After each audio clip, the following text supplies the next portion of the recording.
Bien, pues retomo lo que os comentaba antes del concepto de justos entre las naciones y tenemos ahora el caso más paradigmático, o sea, el más representativo de lo que son los justos entre las naciones españolas, representado por Ángel Sant-Brit, que era un diplomático español, jefe de la Embajada de España en Budapest en el año 44, que es en plena Segunda Guerra Mundial, y en el momento más duro que se relataba en el vídeo, que es la deportación de los judíos húngaros a Auschwitz para ser asesinados en las cámaras de gas.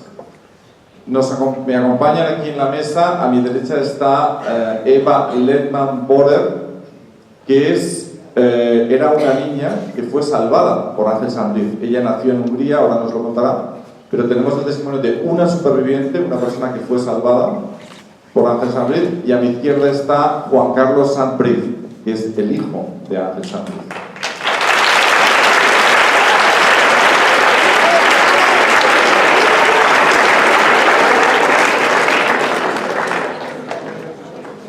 Quiero daros un dato, os decía antes, los justos entre las naciones es un título que otorga Yad Vashem. Yad Vashem es la institución que se mencionaba ahí, que es el museo, se llama así como el Museo del Holocausto en Jerusalén. Es la principal institución mundial de memoria del Holocausto, de conseguir que el Holocausto no se olvide. Pensad una cosa, que el Holocausto es algo que pasó durante la Segunda Guerra Mundial y que quienes pueden contarlo en primera persona son personas que quedan pocos, son personas como Eva, que eran niños o recién nacidos entonces. Por ley de vida, las personas que eran adultos entonces ya quedan pocos. O sea, tener el testimonio de oír, en este caso a una superviviente del Holocausto, es un verdadero privilegio. Y Yad Vashem concede este título justo entre las naciones a aquellas personas, como os decía, que decidieron ayudar a los demás, no ser indiferentes a los demás. España tiene en estos momentos 7 justos entre las naciones. Son pocos, pero España, digamos que no es un país que fuera directamente involucrado en el Holocausto. Si tomamos países como Francia o Polonia, pueden tener cientos, incluso miles de justos entre las naciones. De los justos entre las naciones españoles, de los 7, 5 eran diplomáticos españoles, o sea, miembros del Servicio Exterior de España, destinados en distintas embajadas, que ayudaron a salvar vidas de judíos. El caso emblemático es el de Ángel Sant-Brit, que salvó a más de 5.000 judíos, como ahora veremos, pero tenemos, por ejemplo, otro caso de una persona que estaba destinada en la Embajada de España en Berlín, que salvó a 2 judíos. 2. Pero solo con que hubiera salvado a uno era suficiente. Lo importante es salvar una vida. No es una cuestión de cantidad, sino de calidad. Entonces, para empezar este diálogo, yo creo que lo mejor sería que Juan Carlos nos contara un poco quién era su padre y qué memorias tiene él, tanto desde el punto de vista histórico, político, como familiares, de la figura de su padre. Él va a hablar primero, luego hablará Eva, y luego tendremos un diálogo en el que vosotros también podréis participar. Entonces, Juan Carlos, háblanos un poco de la figura de tu padre, por favor. Hola, buenos días a todos. Es un enorme placer y honor poderme dirigir a vosotros hoy. Soy el hijo de este señor que aparece ahí en la foto, que como veréis además, bueno, pues nos parecemos mucho. Hay gente que incluso me para por la calle y me pregunta que si soy él, aunque obviamente soy mucho más joven de lo que él hubiera sido hoy. Mi padre, os voy a contar la historia, es una historia muy bonita. Mi padre era diplomático y recién ingresado a una carrera le destinan a Budapest. Le destinan a la Embajada de España en Hungría, cuya capital es Budapest. Entonces llega en un momento que estaba recién casado y poco después mi hermana mayor nace en Budapest. Budapest en aquella época era una ciudad estupenda para vivir durante la Segunda Guerra Mundial, porque a pesar de que Hungría era aliada de Alemania, pues Budapest francamente no estaba metida para nada en la guerra. Lo que sí obligaron los alemanes es a húngaros a luchar a favor de los alemanes en la guerra, pero Budapest en sí no había sido atacada y era una ciudad muy agradable para vivir. Todo esto cambió aproximadamente 2 años más tarde de que mi padre llegara a ese destino, cuando Hitler decide invadir Hungría porque se entera que el regente, que el jefe de Estado de Hungría, estaba manteniendo conversaciones para firmar la paz con la Unión Soviética, que en ese momento estaba atacando Hungría. Entonces Hitler pierde la confianza en su aliado y decide invadir Hungría. ¿Por qué lo hace? Lo hace por dos razones. Primero, porque quería parar el avance de las tropas soviéticas hacia Alemania, y segundo, porque Hungría era el único país en Europa donde todavía quedaba una enorme comunidad húngara, judía, quedaba una enorme comunidad de judíos. Entonces, nada más invadir, empieza a cometer todas las atrocidades que conocéis bien contra la comunidad judía, entre las cuales pues, se incluye el que tenían que ir por la calle con una estrella amarilla, el que les expropiaban sus casas, sus negocios, los confinaban en unos guetos donde tenían que vivir ahí, y a partir de poco tiempo empiezan las ejecuciones sumarias en Budapest y en el resto de Hungría, y el traslado a los campos de exterminio en trenes a personas de la comunidad judía. Bueno, una cosa absolutamente inadmisible, intolerable, injustísima. Mi padre ve todo lo que está ocurriendo, informa a sus jefes, informa al Ministerio de Asuntos Exteriores y les dice: oye, esto que está pasando es absolutamente inaceptable, inhumano, cruel, bueno, pues ¿qué hago? Y no le contestan. No le contestan porque, bueno, entre otras cosas, no le contestan porque Franco, que era nuestro jefe de Estado en ese momento, había sido ayudado por Hitler durante la Guerra Civil Española, que venía hacía pocos años, había acabado, y entonces, pues yo me supongo que el ministerio, que Franco no quería mandar órdenes que en cierta forma pudieran molestarle a Hitler, porque Hitler, pues, de nuevo había ayudado a Franco durante la guerra. Total, que no le contestan. Entonces mi padre se encuentra con la tesitura, además, que su jefe, que era el embajador, en las embajadas siempre hay el que manda, es un señor que se llama el embajador, entonces que le habían mandado a España, con lo cual mi padre, con 33 años, se había quedado de jefe y de responsable para tomar las decisiones, y de nuevo con muy poca experiencia. Total, que él pide instrucciones, no le contestan, y mi padre dice: bueno, esto es absolutamente inadmisible lo que está ocurriendo, yo voy a intentar hacer todo lo posible para salvar al máximo número de personas judías. Entonces, lo primero que hace es que se va a ver a las autoridades y les miente, les cuenta una historia y les dice: oye, mira, en España hay una ley que dice que los descendientes de los judíos sefardíes tienen derecho a tener un pasaporte español. Os refresco a todos la memoria, los judíos sefardíes en España fueron expulsados. Todos aquellos que no se transformaban al catolicismo o al cristianismo, pues fueron expulsados en el siglo XV, en 1492, con lo cual, pues, esta ley era para permitir que estas personas tuvieran un pasaporte, pero ya estaba derogada, ya la ley no existía. Bueno, mi padre pide ese pasaporte, ese permiso, nadie comprueba que la ley no es vigente y que por lo tanto les estaba contando una mentira, y le dan el permiso para expedir 200 pasaportes a sefardíes húngaros. Resulta que en Hungría no había sefardíes, porque la comunidad judía que más vivía en Hungría eran los Azkenazim, había muy pocos sefardíes. Mi padre entrega los 20 pasaportes a los 20 sefardíes más o menos que encuentra, y después decide que nada de limitar, darle papeles solamente a los sefardíes, sino que le va a dar pasaportes o cartas de protección a cualquier persona de la comunidad que se acerque y que diga que necesita un pasaporte. Por ejemplo, llegaba un señor que no había estado en su vida en España, ni sabía probablemente mucho de España, y mi padre decía: a ver, hola, ¿cómo estás? Pues muy bien, este señor tiene que ver con España, denle un pasaporte inmediatamente. O sea, es decir, a cualquier persona que se acercaba le proporcionaba la protección de los papeles.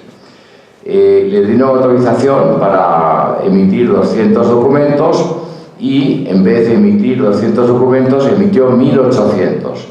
¿Cómo hizo esto? Bueno, pues se inventó una estrategia que consistía en nunca pasar del número 200, porque como lo habían autorizado 200 no podía sobrepasar ese número. Entonces los documentos los empezó a numerar 1A, 1B, 1C, 1D, 1E, 2A, 2B, 2C, tal, etcétera, etcétera, de tal forma que sin sobrepasar el número de 200 emitió 1800 documentos, que a su vez protegieron a 2500 personas. Perdón, a 5200 personas. Entonces, de 200 pasamos a 1800, que salvan a 5200 personas. O sea, como veréis, pues una idea estupenda, una estrategia estupenda para salvar al máximo número de seres inocentes. Una vez que un judío tenía un documento que le protegía, pues estaba, desde luego, en mejor situación que uno que no lo tenía. Pero seguía siendo muy débil de todas formas. ¿Por qué? Porque si esa persona iba por la calle y le paraban y le pedían sus documentos, pues el nazi, delante de sus narices, cogía los documentos, los rompía y esta persona estaba vuelta a... En fin, que podía ser arrestado y mandarles a los campos de exterminio. Entonces, para evitar esto, lo que hizo Ángel Sanz Ruiz, que por cierto, en aquella época le llamaban el Ángel de Budapest, bueno, pues que es una forma muy bonita de llamarle, lo que hizo el Ángel de Budapest fue alquilar 11 edificios para albergar, para refugiar a todas estas personas a las cuales había concedido documentos. Claro, la vida de todas estas personas en esos edificios era muy complicada, pero lo que hizo mi padre fue poner una bandera de España en el edificio, en la fachada del edificio, de tal forma que los nazis y los nilas, que eran los nazis húngaros, no podían entrar al edificio y sacar a la gente de ahí. ¿Por qué? Porque se supone que ese era territorio español, porque estaba adscrito a la Embajada de España, con lo cual con esto los protegía. No obstante, muchas veces los nazis se saltaban la regla, entraban al edificio, sacaban a una persona, la llevaban a una comisaría y de ahí al tren para ir a los campos de exterminio. Lo que se hizo entonces fue que en todos estos edificios había permanentemente un conserje, una persona que se ocupaba de la seguridad del edificio, y en el momento que entraban los nazis y sacaban a alguien, mi padre o uno de los miembros de su equipo iba a rescatar a esta persona y traerla de nuevo a los edificios. Eva, que luego nos lo contará, era muy pequeña en aquel entonces, tenía pues prácticamente un año o menos de un año, fue una de las personas que estuvo refugiada en uno de estos edificios y así afortunadamente pudo salvar la vida. Bueno, pues a raíz de esta labor humanitaria, donde mi padre pues salvó directamente a 5.200 personas, bueno, pues hoy se calcula que hay posiblemente entre salvados y sus descendientes más de 50.000 personas que viven gracias a esa labor humanitaria. Mi padre se jugó la vida, pero se jugó la vida en serio. Se jugó la vida, se jugó su carrera diplomática porque actuó en nombre de España sin el permiso de España y, bueno, pues afortunadamente fue la cosa más importante que hizo en su vida. Tuvo una carrera diplomática muy buena, pero se murió muy consciente de que había salvado a tantas personas, a tantos seres inocentes. Entonces, bueno, para mí es un honor contar su historia, pero lo importante de esto es que todos fue un justo de entre las naciones, como nos ha comentado Miguel antes, pero lo más importante de esto es que mi padre era una persona absolutamente normal, como lo somos todos aquí. Todos somos aquí gente normal. Y a esa persona que era absolutamente normal se le despertó dentro de su cuerpo, dentro de su alma, dentro de su forma de actuar, un justo entre las naciones, una persona que no miró hacia otro lado, una persona que, contrariamente a lo que hacían todos los demás que le rodeaban, decidió actuar con coraje y con valentía. ¿Por qué? Porque así se lo dictó su conciencia, porque así se lo dictó su moral. Y eso es un ejemplo, el de mi padre y el de los otros 24.000 justos entre las naciones que hay, que todos tenemos que tener muy presentes para cuando nos encontremos en una situación donde hay una injusticia, que reaccionemos y protejamos en la medida de nuestras posibilidades y que no miremos a otro lado como hace la mayoría de la gente. Muchas gracias.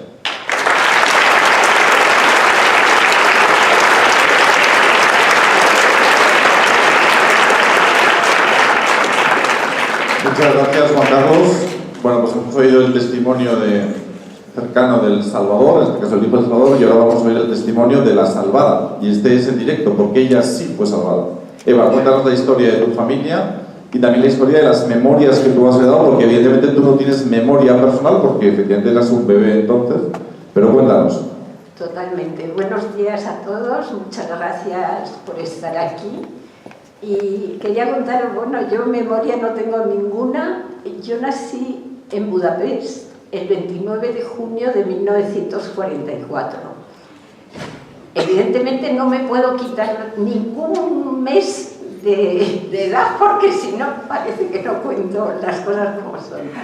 Pero ese día en Budapest tengo entendido que era el día en que Budapest fue bombardeada por los aliados, con lo cual mi madre se tuvo que refugiar enseguida en un sótano y estuve ahí varios días. Pero para contaros un poco la historia de mi familia, tengo que volver a 1939.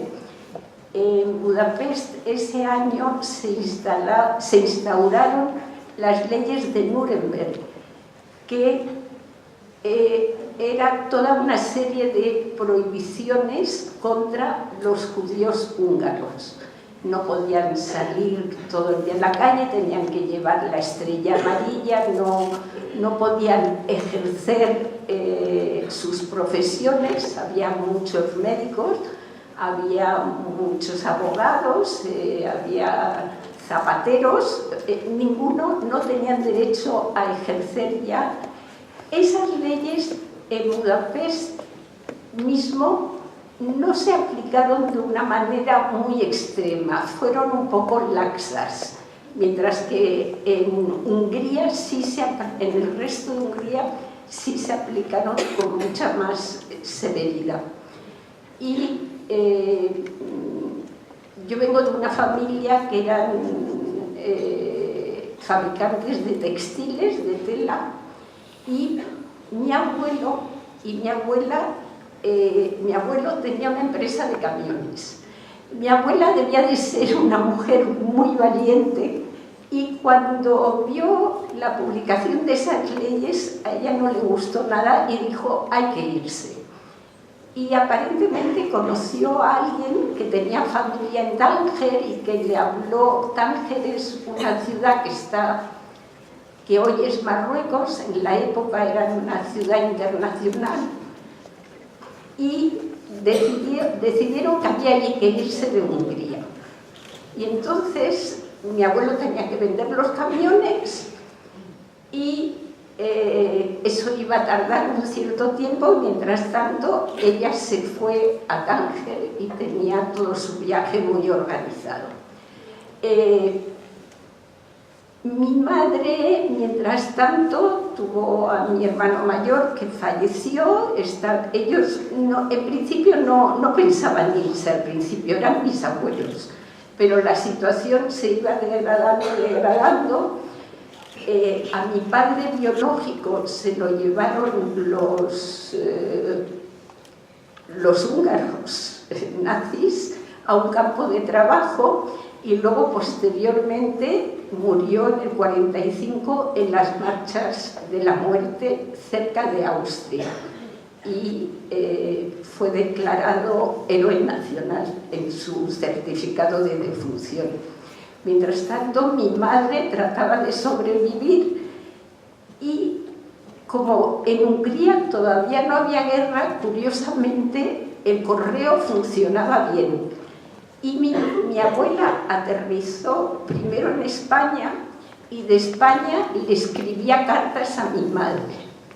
Mi madre supo esto es un poco la versión abreviada, mi madre supo de las casas de protección española y fue con una carta, con un sello que venía de España y la aceptaron a ella y a mi hermano y a mí, y así fuimos salvados por el ángel de Budapest, que siempre ha sido nuestro ángel. Y esta es la versión corta de lo que puedo contar, porque hay una versión mucho más larga y más complicada. Muchas gracias.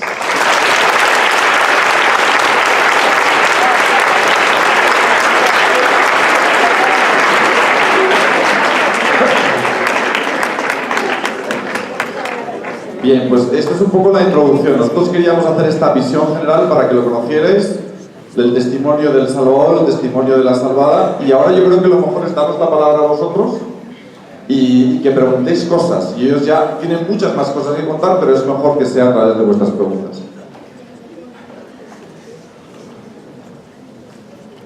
En primer lugar, preguntarán a algunos chicos que están aquí abajo, ¿se me oye?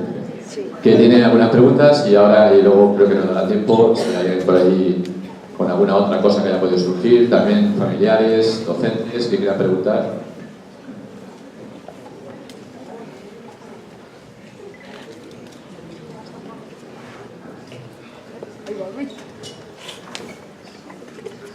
Hola, soy Víctor y Eva. Tu familia quiso ir a París y allí fue tu abuela y su cuñada, pero llegaron a España. ¿Cuándo llegaron y cómo se ganaron la vida? ¿Y qué hicieron para salir adelante?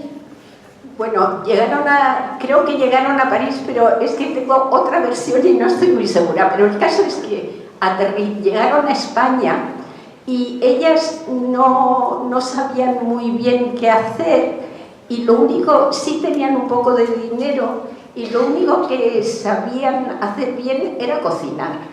Y entonces hicieron un restaurante húngaro en la calle Jardines de Madrid, que está cerca de la Puerta del Sol, y la verdad que no tuvieron nada de éxito con su restaurante, porque a los españoles no les gustaba la comida húngara, que es el goulash, que son el pap, son comidas con páprica, sabor fuerte, con nata por encima, que eso en España no, pero lo que sí esa cocina les gustaba mucho a los alemanes, a los austríacos, a la gente, a los espías.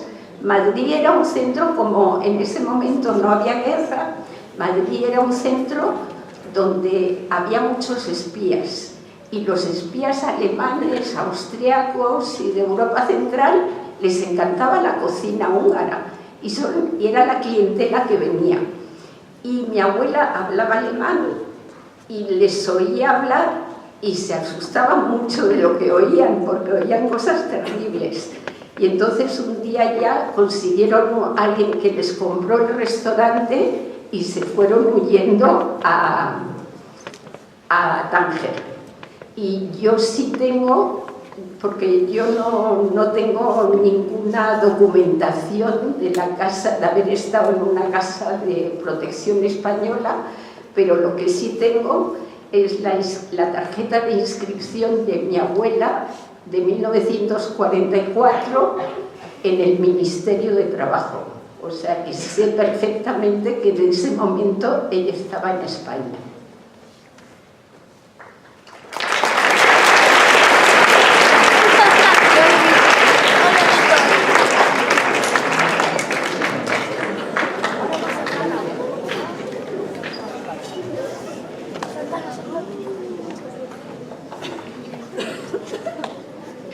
Hola, soy Alejandro y tengo una pregunta para Juan Carlos, y es que, dadas las circunstancias, su padre tuvo miedo de ser descubierto en algún momento y si podía confiar en sus compañeros y asistentes de la embajada. Alejandro, gracias. Pues muy buena pregunta, muy buena pregunta. Bueno, pues sí, efectivamente, él le preocupaba mucho que pudieran las autoridades comprobar que había emitido muchos más documentos de los que le habían autorizado. Porque, bueno, pues esto era muy peligroso, ¿no? Muy peligroso. Tú date cuenta que en principio, en aquella época, cualquier persona que ayudaba a un judío le podían matar inmediatamente, y no solamente matarle, sino matarle a él, sino matar a toda su familia. En el caso de mi padre era un poco distinto, porque al ser diplomático y representar a España en Hungría, estaba un poco más protegido, y yo creo que su situación era menos complicada que la de otras personas que ayudaban a judíos. Efectivamente, estaba preocupado, lo hicieron con muchísimo cuidado todo, y las 4 personas que tenía él de equipo que le ayudaban, 2 de las cuales eran húngaros porque claro, además el húngaro es un idioma muy complicado de hablar, con lo cual pues para un español, o sea, hay muy pocos españoles que hablan húngaro, pero bueno, el caso es que sí tenía un pequeño equipo, que era un equipo excelente, que era un equipo que también estaba volcado mentalmente en ayudar al mayor número posible de personas, y bueno, pues juntos lograron esta gran labor humanitaria.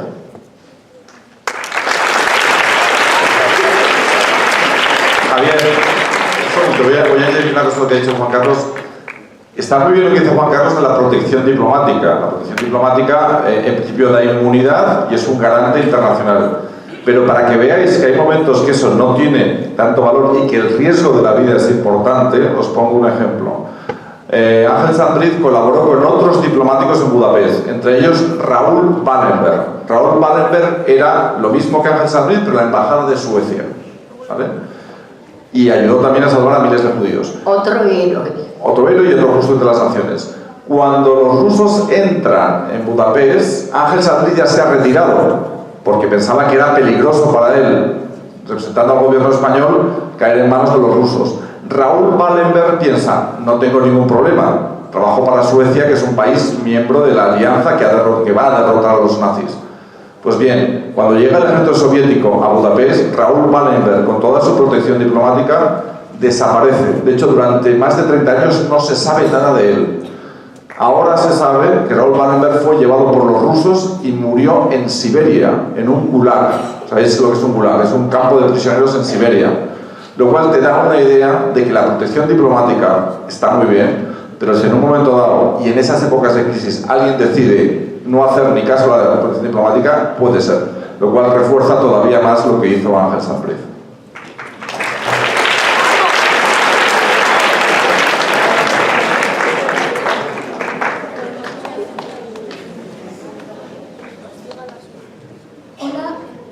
Hola, soy Salvador y tengo una pregunta para ti. Naciste el mismo día del bombardeo en Budapest, en junio de 1944. ¿Te afectó haber nacido aquel día? Gracias. Me afectó, sí, de cierta manera, porque fui un bebé con problemas, pensaban que me iba a quedar sorda. Creo que mi madre decía siempre que con 1 año pesaba 4,5 kilos, una cosa terrible. En fin, sí, lógicamente no había comida. Yo en mi casa de ese tema no se hablaba nunca, pero una vez cuando en mi casa no comía lo que me daban, una vez mi madre me contó que mi abuelo había hecho no sé cuantísimos kilómetros hacia el campo para traerme un poco de leche y que la había vomitado. Y eso siempre me ha quedado un poco en la imaginación. Bueno, tuve problemas de desnutrición hasta los 12 años o así. Sí, tuve problemas. Gracias por tu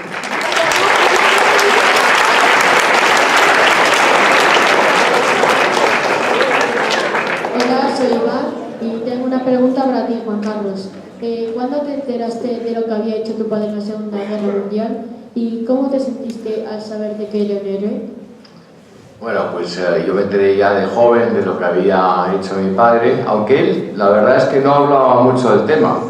Como decía Eva ahora, bueno, pues tanto los salvados como los salvadores no les gustaba hablar del tema, yo creo que porque lo pasaron muy, muy mal, y no, el ser humano, nosotros no queremos recordar momentos malos, peligrosos, tristes, donde hemos visto muchas injusticias, no los queremos recordar.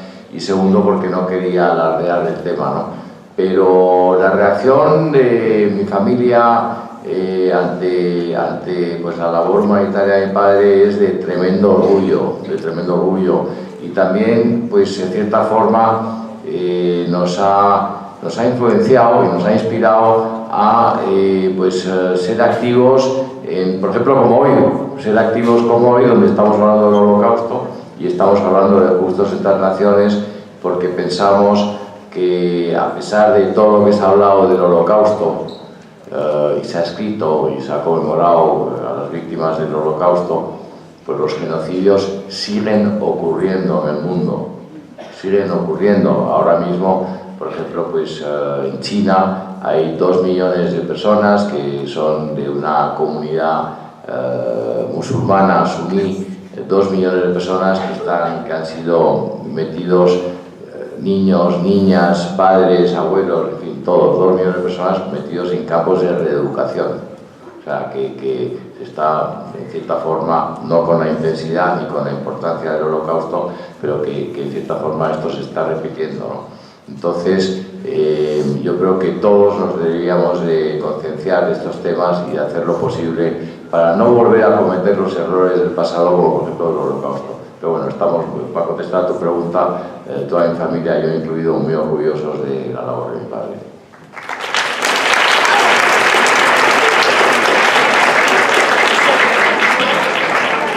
Hola, soy Daniela y esta pregunta es para Juan Carlos.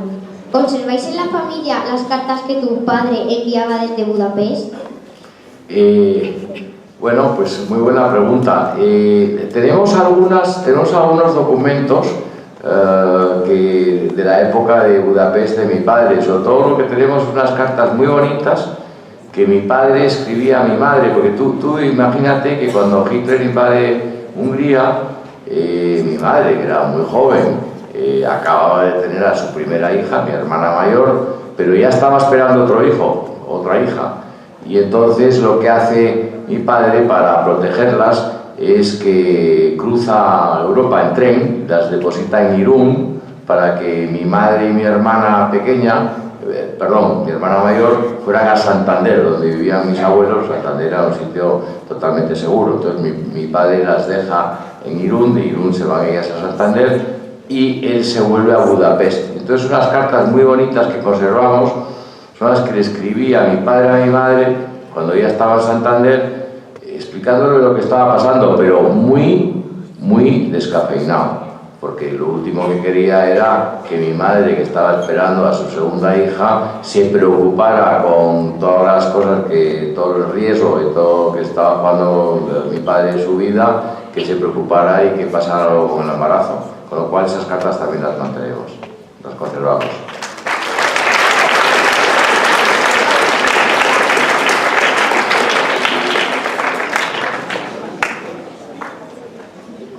Hola, soy Hugo y esta pregunta es para Juan Carlos.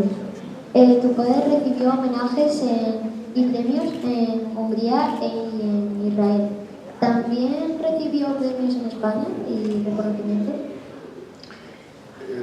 Muy buena pregunta, muchas gracias por la pregunta. Pues mira, mi padre, para empezar, su teoría o lo que él pensaba es que lo que él hizo no merecía ni ningún agradecimiento ni reconocimiento. Es lo que cuando la gente le preguntaba, oye, pero ¿cómo fuiste capaz de hacer esto? Pues lo que pensaba es, bueno, pues no entiendo la pregunta, ¿cómo no va a reaccionar un ser humano normal ante estas cosas de una forma que es ayudar en vez de mirar para otro lado? Con lo cual él nunca quería ningún agradecimiento ni reconocimiento. En vida, la verdad es que, bueno, pues salvo un reconocimiento que fue el más importante que recibió, esta historia pasó al olvido completamente, por una serie de razones políticas. A nadie le interesaba hablar de lo que hizo el Ángel de Budapest, salvo al Yad Vashem, que es el Museo del Holocausto en Israel, que le nombró justo entre las naciones. Entonces, curiosamente, en esa época mi padre pidió permiso, esto fue en el año 1966, pidió permiso al Ministerio de Asuntos Exteriores, les informó, les dijo: oye, me han nombrado justo entre las naciones, y el Ministerio le dijo: Ángel, enhorabuena, qué bien, pero lo siento mucho, te recomendamos que no lo aceptes, porque toda la política exterior española está apoyada en los países árabes y nos da miedo que el aceptar semejante título pueda complicar esto, con lo cual no lo aceptes. Y no lo aceptó. No lo aceptó siguiendo instrucciones, aunque lo más importante de todo es que sí se enteró que Israel le había pues brindado ese máximo honor que Israel honra a aquellas personas que no son judías, que es el justo entre las naciones. Con lo cual, en vida no vio todos los demás homenajes que se han hecho en España y en otros países, pero sí recibió este, que es el más importante de todos.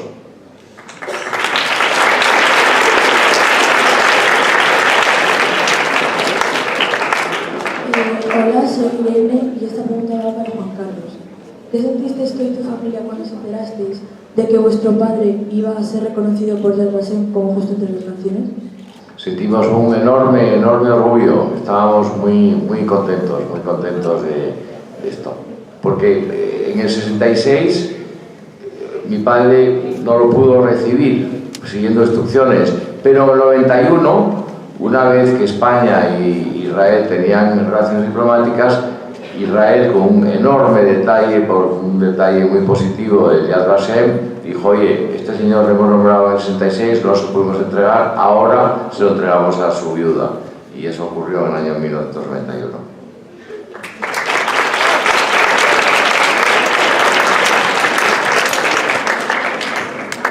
Hola, nuestros compañeros del Instituto eSports tienen esta pregunta. Tanto Eva como Juan Carlos debéis la vida a la misma persona. ¿No os sentís un poco como hermanos? Pues yo la verdad, como hermana a lo mejor hermana no, pero sí he crecido con siempre el sentimiento de reconocimiento hacia la familia Sansbury. Es más, siempre, de lo poco que ha hablado mi madre, siempre ha dicho que señor Sansbury, su esposa estaba embarazada, tienes una hermana casi de la misma edad que yo. Así es, ¿verdad? Y eso sí me lo ha dicho mi madre. Y también debo de decir que nosotros llegamos a España en 1954 y mi madre siempre estuvo buscando a la familia Sansbury, doña Adela, hasta que la encontró. Y yo he crecido con ese sentimiento, a lo mejor decir hermandad es mucho, pero sí de cariño profundo y agradecimiento infinito hacia nuestro Ángel Sansbury.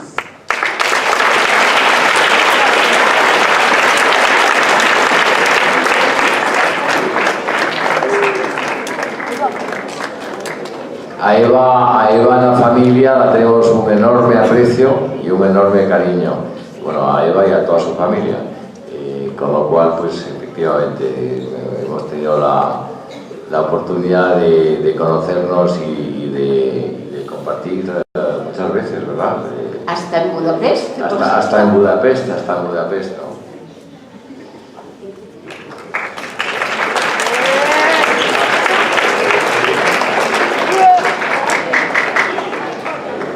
Hola, soy Hugo y esta pregunta va para Juan Carlos. Finalizada la Segunda Guerra Mundial, ¿tuvo su padre contacto con algunas personas en las que salvó? Pues fíjate tú qué curioso que no. Mi padre nunca llegó a contactar posteriormente con las personas que había salvado. En cambio, los otros sí. Sus hijos sí, por ejemplo, pues con Eva. Pero Eva, yo creo que tú nunca llegaste a conocer a mi padre, ¿no? Jaime Bandor. Y Jaime, bueno, Eva y Jaime Bandor, por supuesto, pero los hermanos Bandor, que fueron también dos personas que fueron refugiadas en las casas españolas, se vinieron a vivir a España, teníamos muchísimo contacto con ellos, pero mi padre nunca los llegó a conocer. O sea, curiosamente, todo esto acaba en el 44, mi padre sigue con su carrera diplomática, como os decía, esto cae en el olvido más profundo durante muchas décadas, y por lo tanto mi padre no tuvo el honor de poder entrar en contacto con las personas o las descendientes de las personas a las cuales había salvado.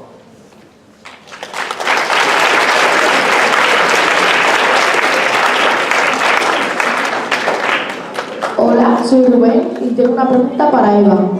Eva, hemos leído que durante mucho tiempo tu familia fue apatriada porque ¿por qué no os han reconocido la nacionalidad española? ¿Qué significa eso para ti? Pues gracias por tu pregunta. Te voy a decir, nosotros, como dije, nos fuimos de Hungría.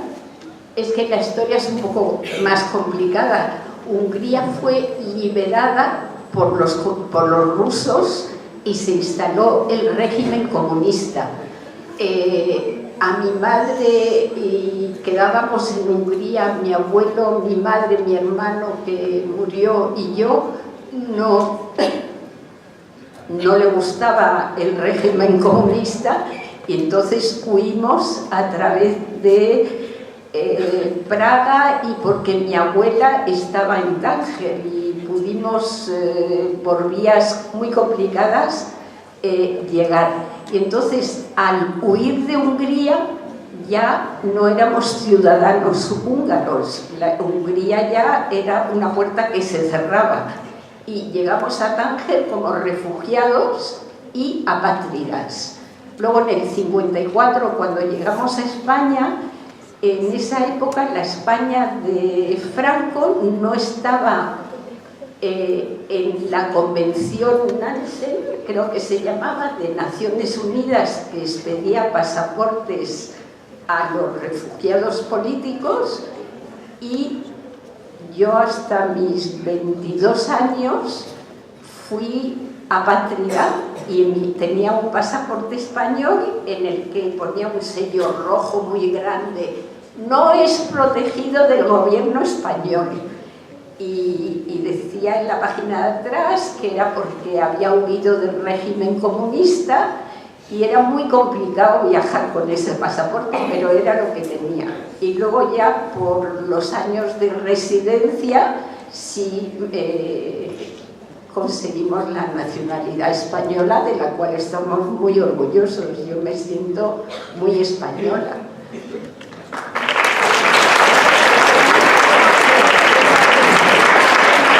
¿Alguna pregunta más que tengáis? A ver, los mayores por ahí atrás.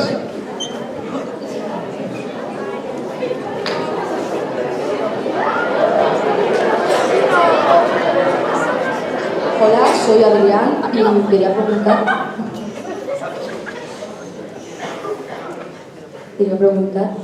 ¿crees que la nación española ha reconocido lo suficiente la labor de tu padre?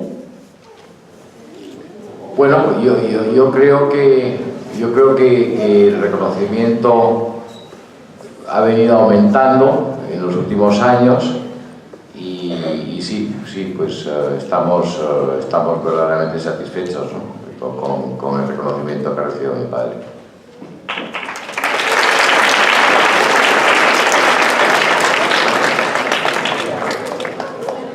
Quería preguntar, después de lo que habéis vivido los dos, ¿qué opináis de la situación actual y los nuevos partidos que están surgiendo?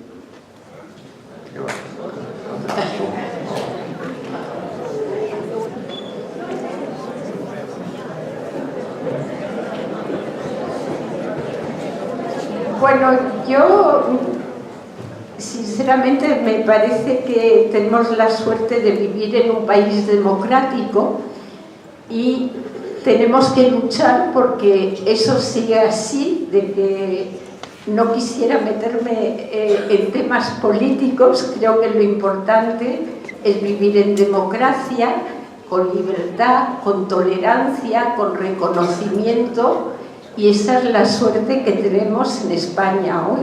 Creo que no va más allá mi opinión aquí.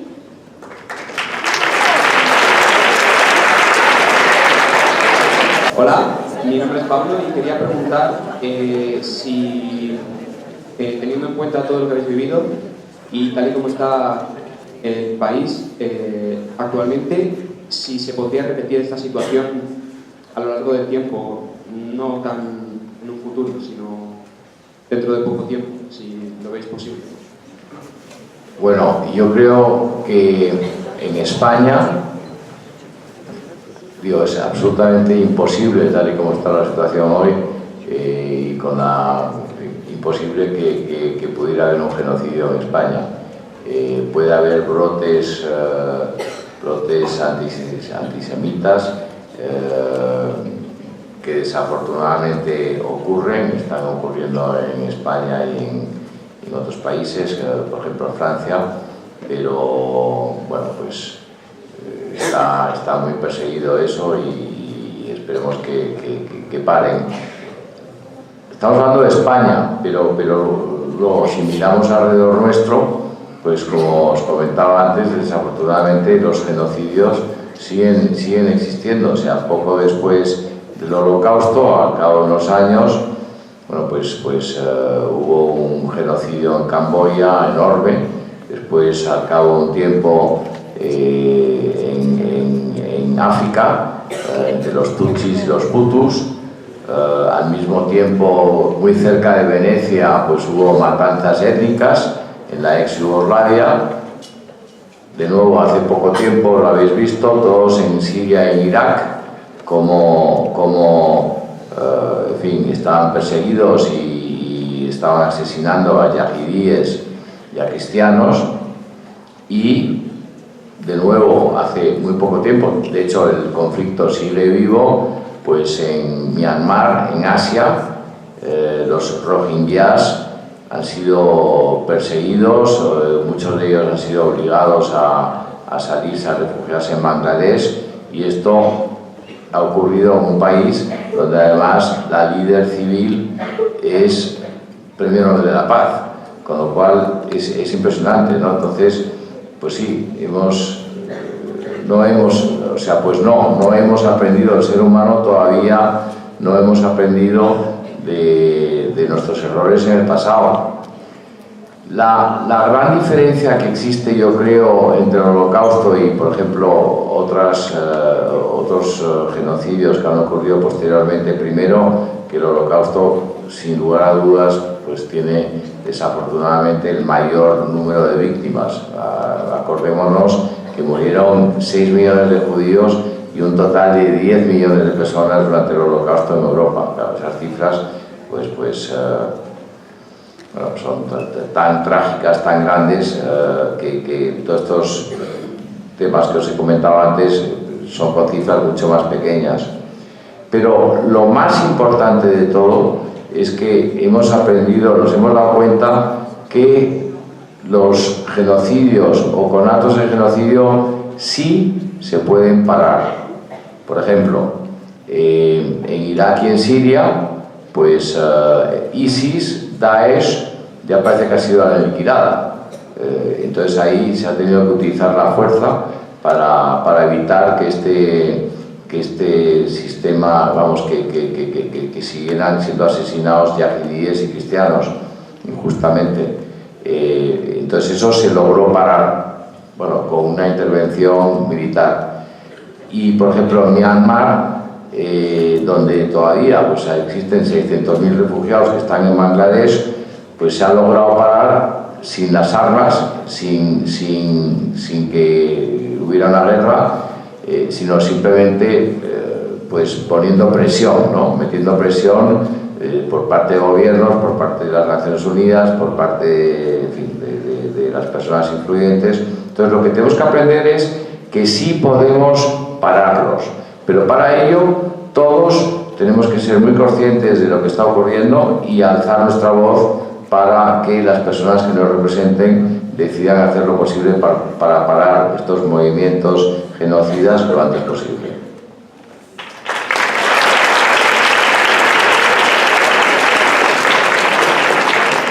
Yo quiero añadir una reflexión de lo que ha dicho Juan Carlos. Si analizáis dónde surgió el Holocausto, no surgió ni en un país lejano y alejado de nuestra tradición, sino que surgió en el país más culto y más avanzado de su época. Era muy difícil pensar que en la Alemania de entreguerras podía surgir eso cuando era probablemente el mejor país para vivir en Europa. Eso lo primero.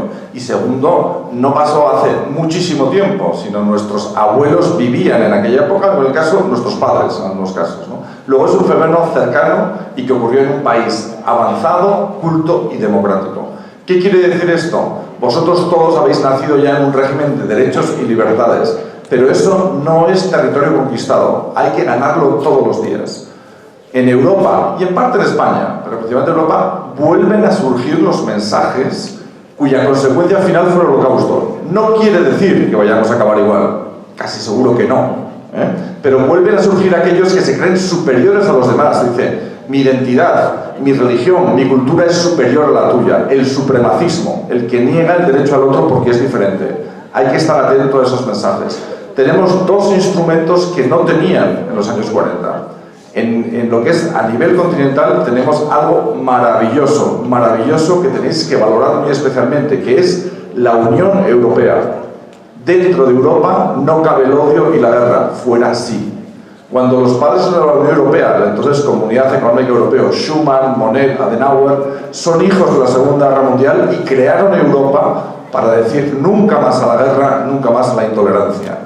Y a nivel nuestro español tenemos otro instrumento maravilloso, que es la Constitución de 1978. Puede que no lo valoréis suficientemente o que estéis acostumbrados a ella, pero los que hemos nacido antes de la Constitución sabemos el frío y la oscuridad que había fuera de un sistema constitucional. Con lo cual, cuidemos esos dos instrumentos, Constitución, Europa. De esa mano venceremos a los intolerantes.